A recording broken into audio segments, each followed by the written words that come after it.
30 Minutes Exchange Podcast.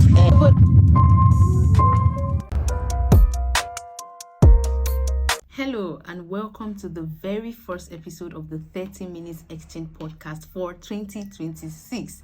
If you are just joining us for the first time, welcome to the family. Thank you so much for taking our time to watch our video. And if you've been here before, that means you watched our first episode in 2025. You are the real OG. Thank you so much for sticking with us. You see, there's something about the new year that naturally invites reflection. That thing that just makes us sit and reflect on the previous year, what we survived, what we gained, what we lost, and positively or negatively, this has a way of affecting us.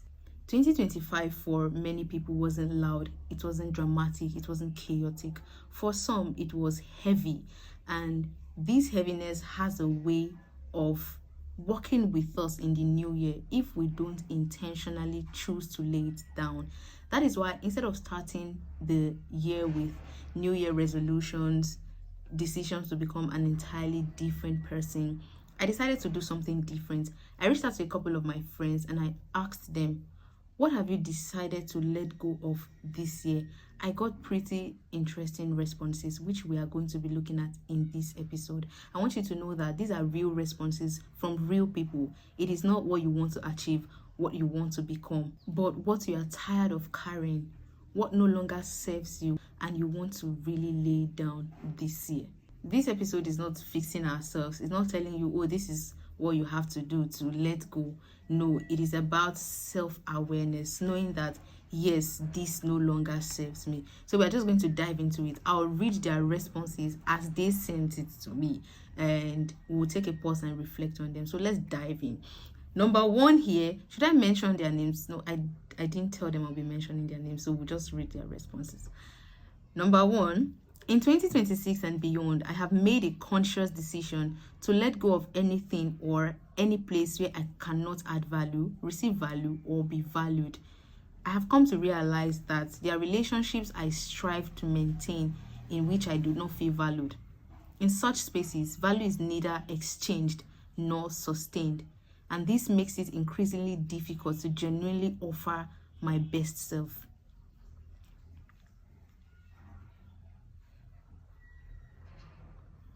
For me, value is non-negotiable. Any environment or relationship that consistently punctures this principle no longer deserves my energy, commitment, or presence. Going forward, I choose spaces that honor mutual respect, growth, and meaningful contribution. I think we don't even pay attention to this enough.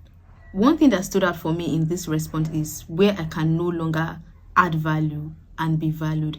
Because this is an important distinction, because we often think of value as something we give, just giving.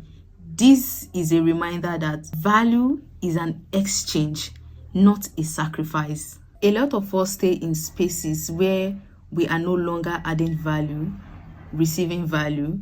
A lot of us stay in spaces that shrink us. We keep explaining ourselves, we keep shrinking ourselves, we keep overperforming, hoping that one day my effort is going to be seen or appreciated. And finally, when you are not being appreciated, we start to feel drained, resentful. And this is not only affecting the relationship, it is also affecting you as a person and what you will be willing to give in your next relationship. Another thing I like about this response is where he stated relationships are being maintained, not nurtured. I think relationships should be nurturing. For some of us, there are relationships we are still in right now out of history, out of fear, out of, oh, what will be said of me or what will be said of this other person. But deep down, we know that we are no longer showing up at our best. And you see that line where he said value is non-negotiable. That is not arrogance. That is self-awareness. Because choosing value doesn't mean you think you are better than the other person. It only means that you have finally accepted your presence, your time, and your emotional labor. Because when you are in a space where your value is constantly being punctured, it doesn't just affect how you show up, it affects how you see yourself. And then you start questioning, am I doing too much? Am I asking for too much? Should I just settle? And you see, 2026, we are not ready to accommodate self-doubt. Anything that will make you doubt yourself, carry yourself away from that space. This is not a time, a season for you to start questioning yourself or what you believe in, except otherwise. And maybe this is a reminder or a wake-up call for you watching this right now. Are there spaces where you are constantly shrinking yourself? Are there spaces where you have been trying to show up, where you just want to keep it up because of the history you have with this person, or out of fear or obligation? Think about it. Again, 2026 is not the time for you to shrink or have any doubts about yourself. Ciao. So we're just going to go into the next response. I love this next response. I love every response, yeah. But this one, let's go into it together. What I have decided to let go of this year, or I would rather put what I am trying to let go of. You see why I like this response? And I would say it's the sad version of myself and letting go of the void. This is not exactly correct because a void is meant to be filled, right? But this one cannot be filled. The void is a compilation of many firsts. And how do you replace a first? Okay. The past year was a blur and I didn't realize until a year later. I sat down and was trying to think in retrospect and nothing came to mind. It was like I didn't exactly live, which was odd considering that I attended a lot of events, aced my exams, had a good year with my friends, yet I barely have good memory of any of them. And it was because I held on to so much pain. I know people say when you're in a dark space, speak to someone, but guess what? The truth is you get tired of talking. You become conscious of overwhelming people around, and you don't want to be the sad person or the strong person. Okay? Took me a whole year to come to this conclusion, and the conclusion is to let go of the emptiness. I'm still thinking of the intricacies because I have not decided on what to do with the memories. Should I let go too, or just keep them somewhere? Does keeping them mean there's a possibility of falling back into the space I was in last year? Along the way, I know I'll figure it out, but my conclusion still remains letting go of the pain and emptiness I have held on till now. This is tough, I promise you. You see this space, I don't even pray for anyone to be in this space. I love how she started by saying that what she is trying to let go of. This is to tell you that letting go can also be a process. You don't have to say, oh, I've let this go. It can be a process. She also talked about filling the void, because we hear people say, oh, fill the void, fill the emptiness. But how do you feel that emptiness when it's a compilation of first this, first that? So the question is, how do you replace a first? What happens when the emptiness is made up of many first losses, first disappointment, first heartbreak, first time life didn't go the way you have imagined? How do you replace a first? That question is a very significant one, and I honestly think you can't replace a first, you can only integrate. I stand to be corrected. I feel you can only integrate. It can't be replaced. They can't be replaced.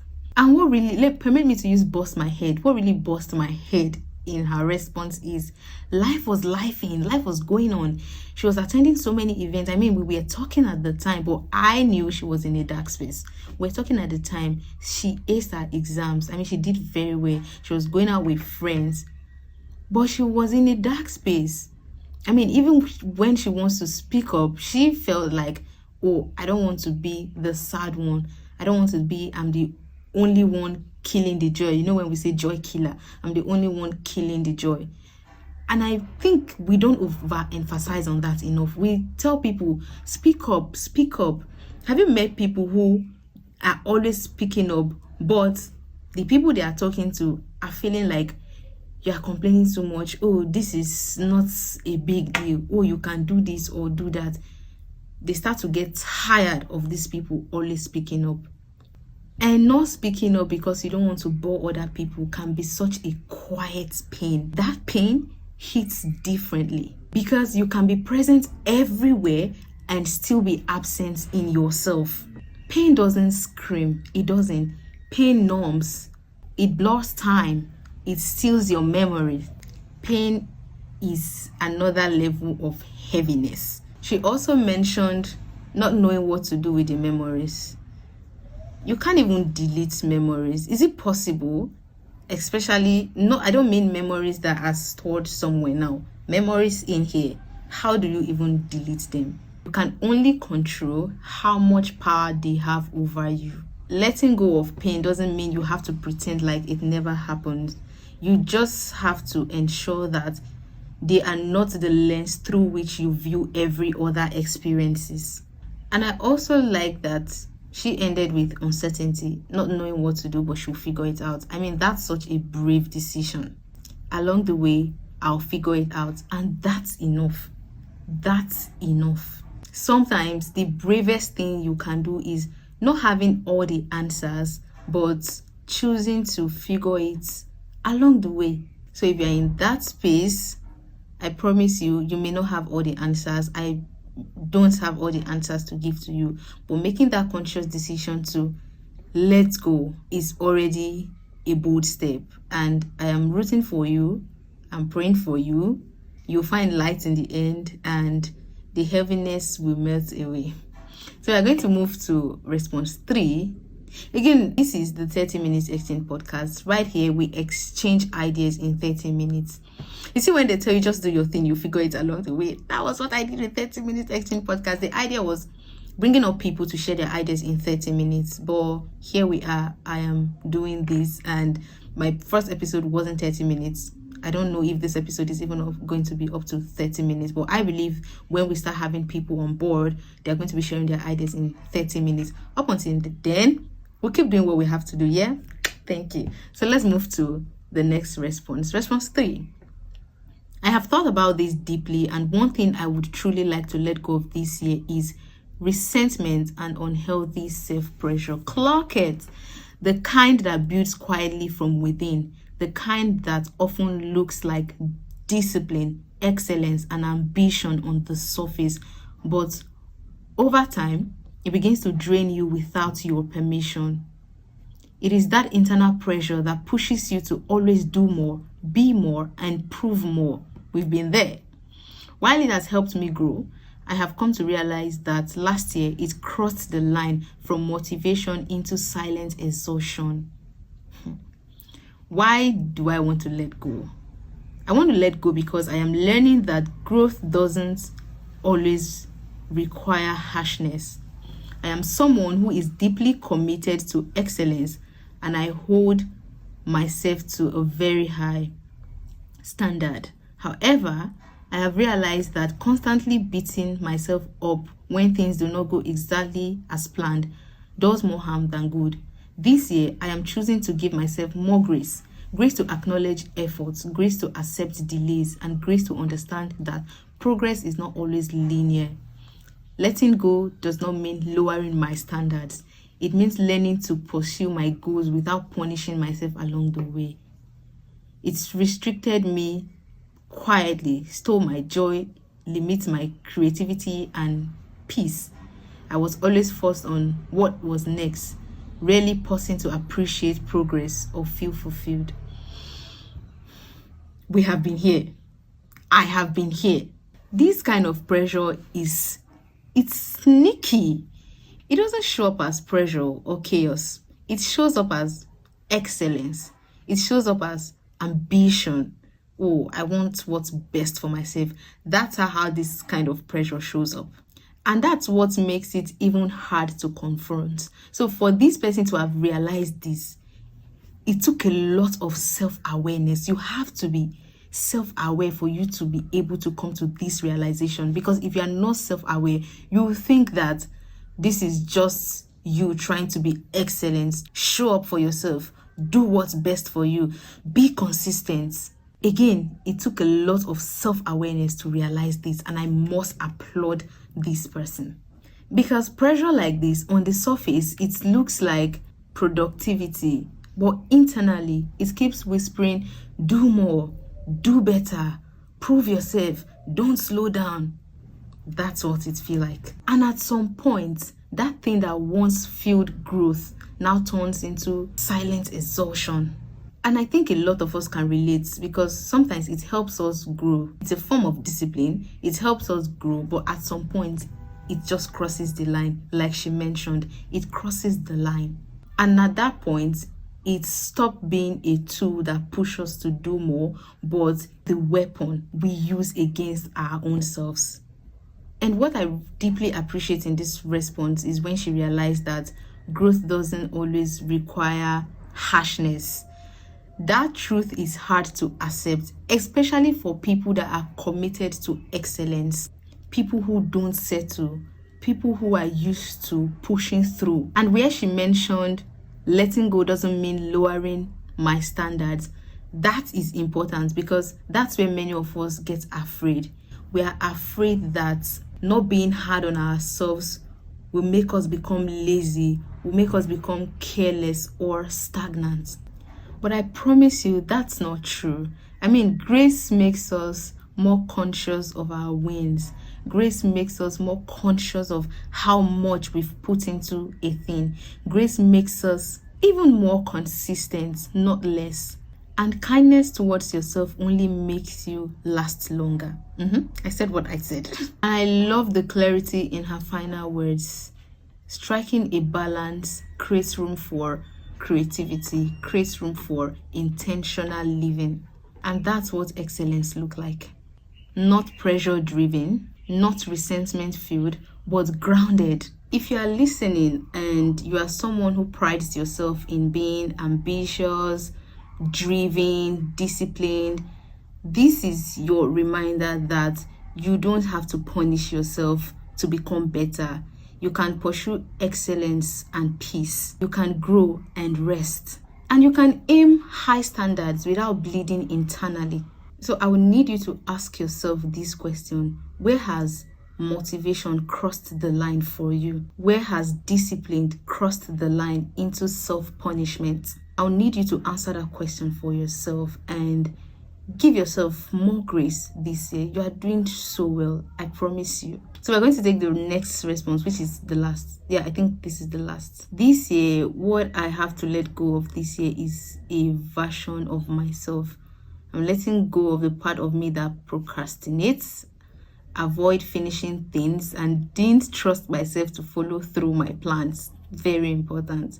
I also had to let go of that fearful part of me, the part that chose fear because it felt convenient and familiar. Fear kept me from showing up fully. It gave me reasons to delay, to stay small, and to avoid discomfort. This year, I'm choosing to do better. I'm working on building resilience and consistency, and I'm choosing to show up more boldly, even when it feels uncomfortable. I'm learning, but I'm committed to growth and becoming a better version of myself. I promise you, as easy as this sounds, sometimes the hardest part of letting go is having to let go of a part that we have become, having to let go of something that we are already used to.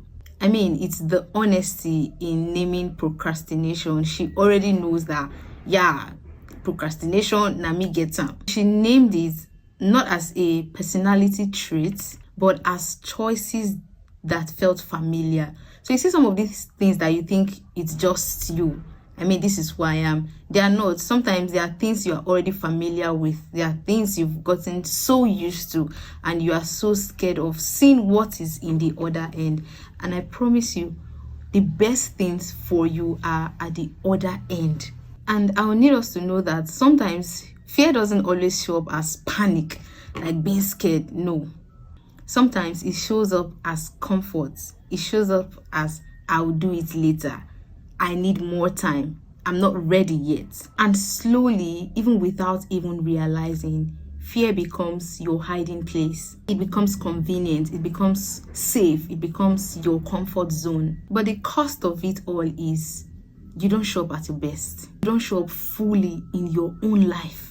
I love all of these responses because it shows self-awareness. Again, if you are not self-aware, there's no way you are going to realize that there is something holding you down. There's a heaviness that you need to lay down completely.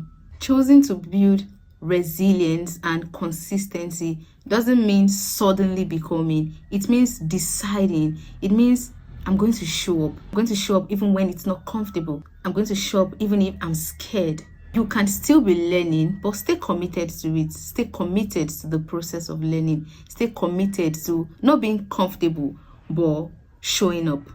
And if you've watched up until this point and this resonates with you, maybe your own question isn't what you have to let go of this year. Maybe it is, what do you have to add this year? Which version of yourself do you need to stop protecting? Because sometimes letting go isn't about loss. It isn't about heaviness. Sometimes it's about becoming available for more. Where has fear been disguised in your life? Wrap it up. It's time to wrap it up. Reading all of those responses made me realize that it is personal. Whatever you want to let go of this year or add this year, it's personal. Nobody can decide it for you. The internet cannot choose it for you. So you have to sit with yourself and discover what you want to let go of or what you want to let into your life this year. For some, letting go may be walking out of spaces. For others, letting go may be laying down the emptiness. For another, it may be letting go of unhealthy pressure. For some, it may be coming out of your comfort zone. Sit with yourself and figure it out. And I need you to know that letting go isn't weakness. More often than not, letting go is an act of courage. It's choosing peace. And if there's one important lesson you need to take away from this episode is letting go doesn't always happen at once. It doesn't happen suddenly. Sometimes it's a daily decision. Sometimes it's messy. And sometimes you don't even know how yet. You just know that you can't keep carrying this thing. You are done with it. If you are watching this and you don't have the clarity yet, that's okay. If you are still trying, that's absolutely fine. If all you have right now is awareness, that's all for today. You've done well. As we continue in 2026, I honestly hope that we are not just focused on becoming better, but carrying less of what no longer serves us. As we draw the curtain for this episode, I'll need you to ask yourself these honest questions. What no longer serves you? What are you still holding on to that this new year is telling you quietly to lay down? Where have you been shrinking and not showing up at your best self? What's that thing that's so heavy and you need to let go of? Thank you so much for starting the year with me here at the 30 Minutes Exchange podcast. I honestly hope that we'll do more together this year. If this episode resonates with you, please do wait to share, like, leave a comment, and don't forget to subscribe. I beg you, if you haven't subscribed, please hit the subscribe button. Please. Thank you so much. Until I come your way again, be the light and spread love. Bye.